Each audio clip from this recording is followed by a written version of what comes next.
Il semble que nous vivions une époque à la fois très intéressante et dangereuse. L'hégémonie mondiale des États-Unis, qui définissait autrefois l'ordre mondial, a déjà disparu. Les États-Unis agissent de manière de plus en plus imprévisible. Ils ne peuvent plus compter sur le libre-échange, car ils ne peuvent pas rivaliser avec la Chine. À la place, on voit le militarisme utilisé pour renforcer leur position. Les anciennes alliances ne servent plus leurs intérêts et se désagrègent rapidement.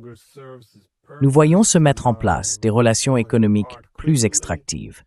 Une guerre contre la Russie, une guerre possible contre la Chine, probablement bientôt une guerre avec l'Iran, et même des discussions sur la prise du Groenland.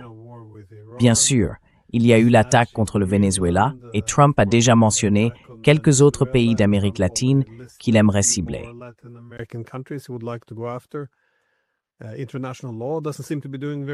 Le droit international ne semble pas très bien se porter, puisque les États-Unis et les Européens ne se contentent pas de saisir des navires, mais les attaquent, avec des représailles probablement à venir de la part de la Russie avant trop longtemps, à mon avis.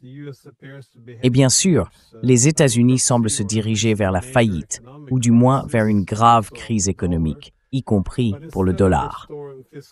Mais au lieu de rétablir la discipline budgétaire, les États-Unis se comportent comme un marin ivre. Alors pourquoi ne pas simplement augmenter le budget militaire à 1,5 billion de dollars? J'ai l'impression que nous nous dirigeons vers une confrontation majeure. Comment évaluez-vous la situation plus large ici? Est-ce l'économie qui provoque cet effondrement ou a-t-on simplement l'impression que trop de choses dangereuses se produisent en même temps?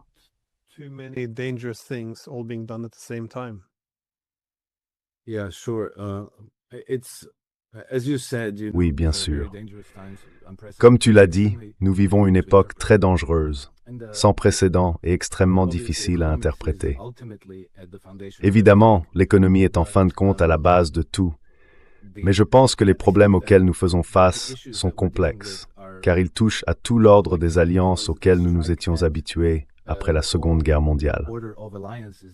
Certaines de ces alliances servent des intérêts et des investissements qui s'inscrivent sur une échelle de temps bien plus longue que ce que nous considérons. Un chargement de pétrole ici, un chargement de pétrole là, tu vois quelques dizaines ou quelques centaines de millions de dollars de pétrole volés, la prise de contrôle du pétrole du Venezuela.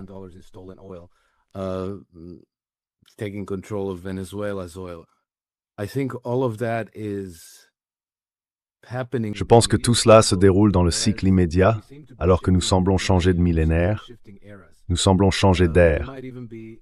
Nous allons peut-être même dans une direction complètement différente de celle à laquelle nous étions habitués depuis les 500 dernières années. Donc, les choses sont extrêmement confuses et difficiles à interpréter. Et je pense que rien n'est vraiment ce qu'il paraît, à commencer par le Venezuela. Vous savez, je reste stupéfait que Trump soit allé au Venezuela avec son armée et enlevé Nicolás Maduro et l'ait amené à New York pour y être jugé. Cette action avait un rapport risque-récompense si mauvais que je ne peux m'empêcher de croire qu'elle résultait d'une sorte d'accord.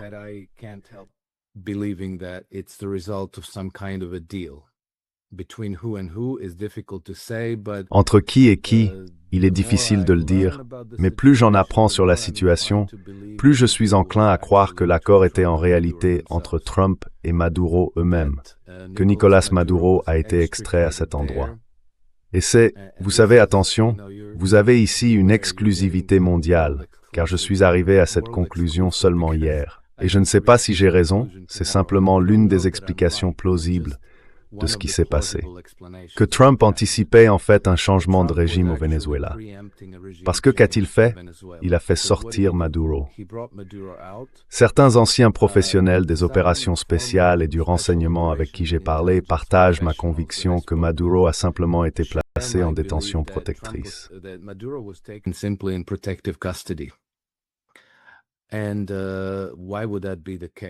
Et pourquoi en serait-il ainsi? Eh bien, nous avons tous remarqué que le régime n'a jamais changé. Rien du tout n'a changé dans le régime au Venezuela, à part le fait que Nicolás Maduro ait été écarté. Oui. Maintenant, nous devons porter un peu notre attention sur la stratégie de sécurité nationale des États-Unis. Elle met en avant la doctrine Monroe et parle du démantèlement de l'infrastructure des puissances adverses dans l'hémisphère occidental. À première vue, on pourrait penser qu'il parle de la Chine et de la Russie. Et la Chine et la Russie ont fait d'importants investissements au Venezuela. Ils n'ont pas donné grand-chose, mais ils sont toujours présents. Il semble donc que Trump ait un problème avec la Chine et la Russie. And so it seems that Trump has a problem with China and Russia. But then, Mais alors, prendre un tel risque pour quelque chose qui aurait pu être fait d'une manière complètement différente, c'est-à-dire que Trump aurait pu conclure un accord avec Nicolás Maduro et qu'au final, il fera des accords avec le gouvernement vénézuélien tel qu'il est. Trump aurait pu discuter de la situation avec les Chinois, avec les Russes, et parvenir à un accord, ce qu'ils ont probablement fait de toute façon. Alors, pourquoi tout ce tapage? Quel est l'intérêt? Et je trouve 2 éléments de données ici très intéressants, enfin 3 en réalité. Le premier, c'est que je pense qu'en 2024, le G7 a publié une déclaration contestant la légitimité du gouvernement Maduro. Donc c'était après les élections, ou bien c'était en 2022. Je suis perdu maintenant.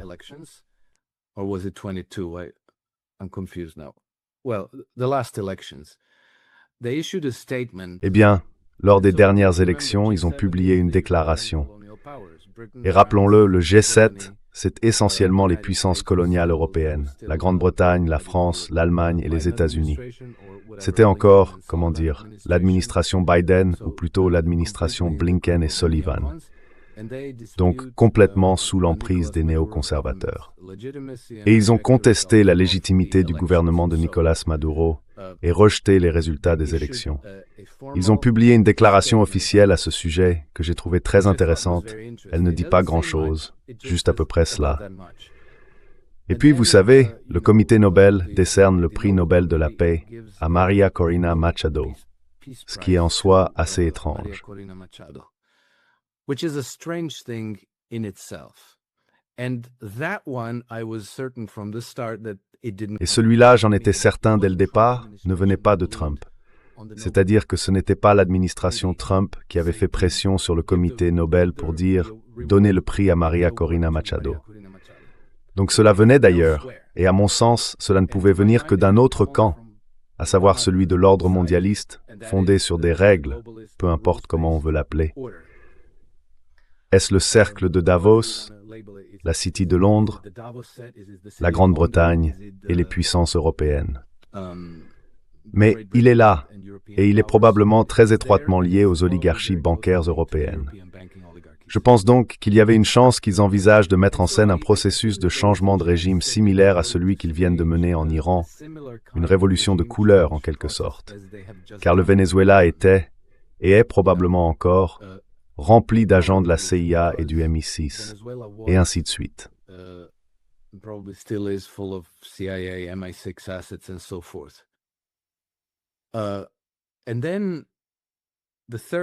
Et puis, le troisième élément de données à ce sujet concerne ce qu'on appelle l'Organisation des États américains, à laquelle personne ne prête vraiment attention. Ils essayent de rester discrets, mais c'est en réalité un énorme mastodonte qui a été extrêmement actif et de plus en plus actif en Amérique du Sud et dans les Caraïbes, à peu près depuis la mise en œuvre de ce qu'on appelle les objectifs mondiaux, les ODD, les objectifs de développement durable, l'agenda 2030 des Nations Unies, le Great Reset, avec une participation majeure des grandes entreprises technologiques américaines, Microsoft, Facebook, Jeff Bezos, le Washington Post, le New York Times, le Wall Street Journal. Washington Post, New York Times, Wall Street Journal.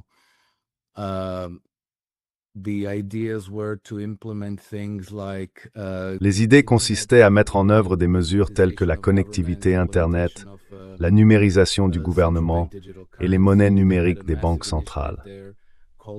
Ils avaient là-bas une vaste initiative appelée Better Than Cash, qui visait à promouvoir l'adoption des monnaies numériques pour tous, en parallèle avec des réformes électorales, des questions de genre, des enjeux liés au changement climatique et aux transitions énergétiques. En somme, toutes ces initiatives auxquelles nous nous sommes plus ou moins habitués en Occident, des éléments liés à l'agenda mondialiste, comme le changement climatique, l'idéologie LGBT, les identités numériques, les monnaies numériques des banques centrales, la surveillance, les vies intelligentes, tout cela était de plus en plus poussé en Amérique du Sud et dans les Caraïbes, avec des milliards de dollars investis derrière.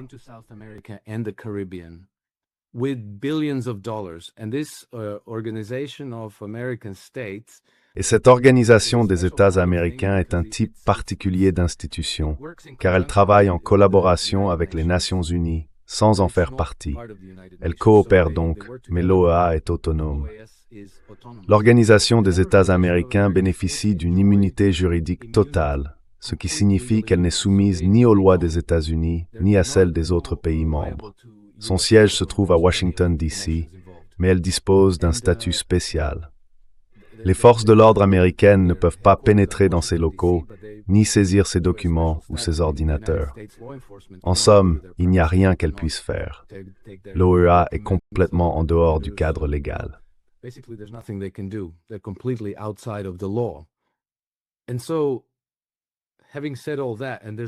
Et donc, après avoir dit tout cela, et il y a beaucoup à dire, vous savez, nous revenons à la stratégie de sécurité nationale des États-Unis.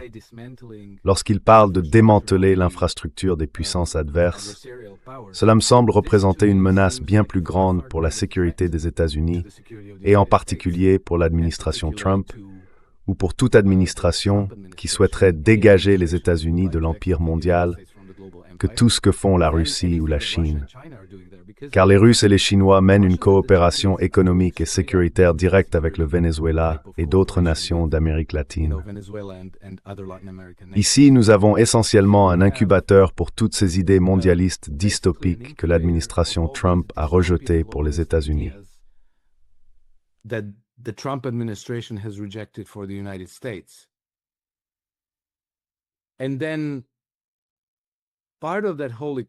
Et puis, une partie de toute cette équation consiste à inonder les États-Unis d'une immigration incontrôlée. Et une autre partie consiste à inonder les États-Unis de drogues qui ne viennent pas du Venezuela en grande quantité, si tant est qu'il y en ait. Elles proviennent principalement du Mexique, de l'Équateur et du Canada. Et ensuite, un problème encore plus grave, bien plus grave, est le blanchiment d'argent. Car sans les services des banques spécialisées dans le blanchiment, les cartels de la drogue, des armes et du trafic d'êtres humains se fragmenteraient et deviendraient faciles à gérer. Mais comme ils disposent de services bancaires de blanchiment d'argent, ce sont des organisations solides, hiérarchisées, avec d'énormes sommes d'argent à leur disposition, qu'elles utilisent pour acheter, entre autres, des armes lourdes.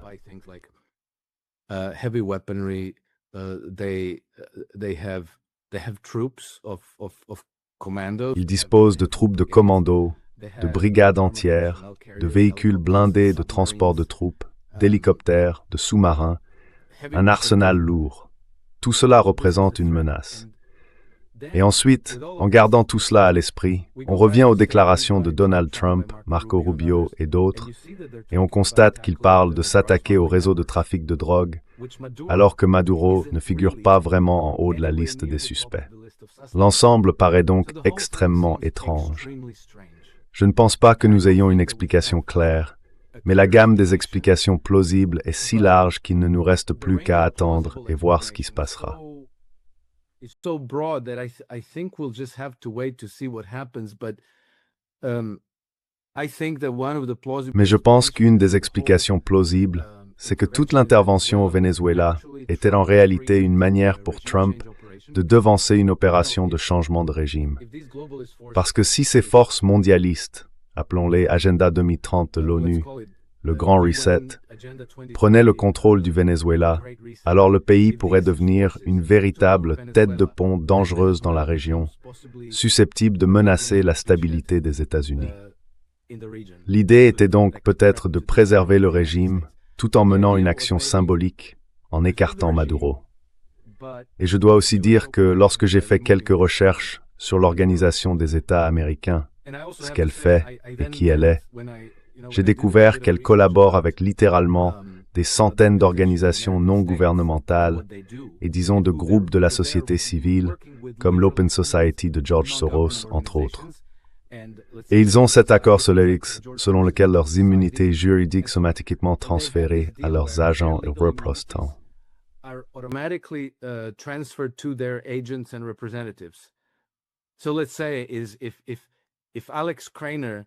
Disons que si Alex Kreiner devient contractant avec l'Organisation des États américains, j'obtiens leur immunité. Ainsi, si je traverse la frontière, vous ne pouvez pas fouiller mes bagages, ni mes documents, ni prendre mon téléphone ou mon ordinateur, et vous ne pouvez pas m'intenter de procès, ni engager d'action en justice contre moi.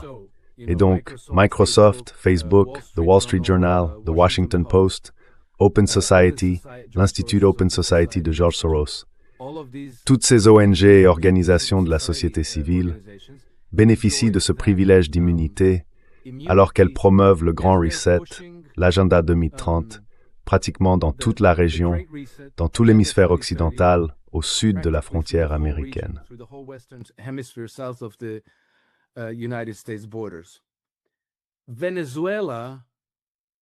Le Venezuela est le seul pays de cette région qui n'est plus membre de l'OEA. C'est pourquoi je me suis dit que dans ce cas, du moins d'un point de vue idéologique, il ne devrait pas entretenir une relation conflictuelle avec l'administration Trump. Car depuis l'arrivée au pouvoir de Chavez, les relations entre le Venezuela et l'Organisation des États américains ont commencé à se détériorer, au point que l'OEA est devenue un peu comme l'AIEA. Vous voyez, une organisation créée avec un certain ensemble d'idées, mais qui a ensuite été complètement récupérée par ces agendas mondialistes. Et elle est devenue l'un des principaux acteurs contestant la légitimité du régime Maduro. Mais en même temps, idéologiquement, il représente le plus grand et peut-être le plus dangereux ennemi des États-Unis. Avec en plus l'immunité juridique, les exemptions fiscales et toutes sortes d'autres privilèges dont les Chinois et les Russes eux-mêmes ne bénéficient pas. That the Chinese and the Russians don't have themselves. So I think it's very, very hard to. Je pense donc qu'il est très, très difficile de savoir ce que l'administration Trump sait réellement à propos de tout cela. Mais je pense qu'ils en savent beaucoup, car très peu de temps après avoir enlevé Maduro, Trump a annoncé qu'il se retirait de 66 de ces organisations internationales. L'OEA n'en faisait pas partie, mais ils ont placé l'OEA sous examen et ont apparemment suspendu certains de ses programmes aux États-Unis, ainsi que le financement américain de certains de ces programmes. Au total, il y avait environ 76 de ces organisations internationales bénéficiant d'immunité juridique, d'exemptions fiscales et ainsi de suite, et Trump a retiré les États-Unis de 66 d'entre elles.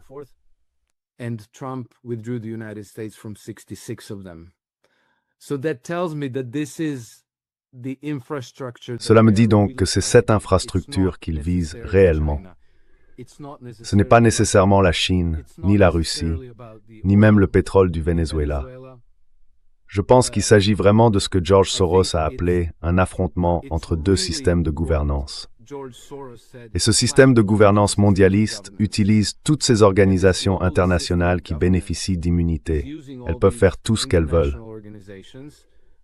C'est pourquoi on se demande, pourquoi Bill Gates est-il un homme libre? Pourquoi Anthony Fauci est-il un homme libre? Pourquoi pulvérise-t-il nos cieux sans que personne ne soit tenu pour responsable?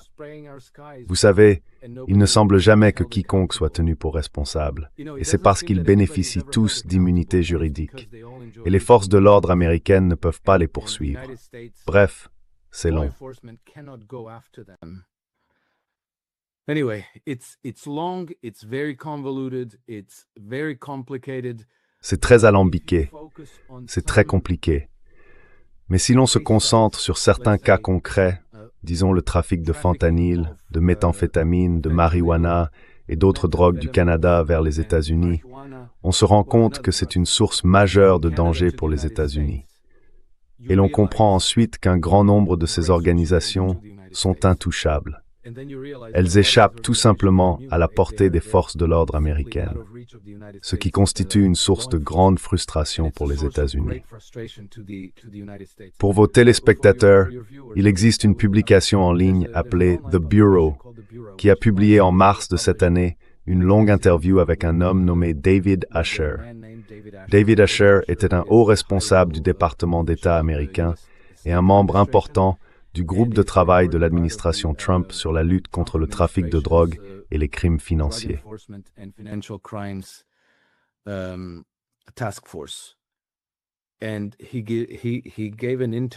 Il a donné une interview dans laquelle il explique beaucoup de choses que ni Marco Rubio ni Trump n'ont mentionnées. Enfin, Trump l'a fait après l'enlèvement de Maduro, en disant qu'une grande partie de la drogue venait du Canada. Mais ensuite, les médias ne s'y intéressent pas. Ils ne disent pas « Attendez, vous avez dit le Canada?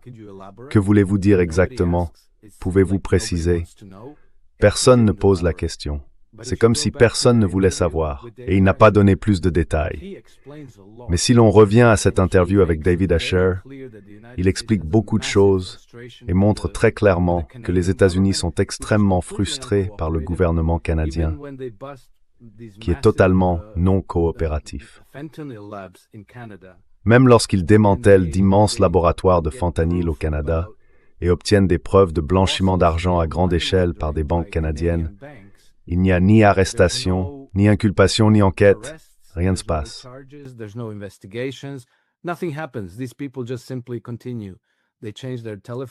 Ces gens ne s'arrêtent jamais.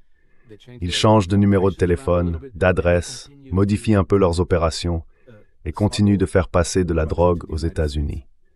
Je soupçonne donc que l'action au Venezuela est liée à tout cela. Comment exactement? Je ne sais pas, car le Venezuela ne semble pas vraiment correspondre à la liste des suspects. Et encore une fois, le rapport risque-récompense de cette action n'a absolument aucun sens. C'est donc une autre forme de guerre manifestement menée de manière clandestine et trompeuse. Même ce que nous savons, à travers les déclarations publiques et les communiqués de presse, ne nous dit pas la vérité. Cela ne nous donne pas une vision complète de la situation.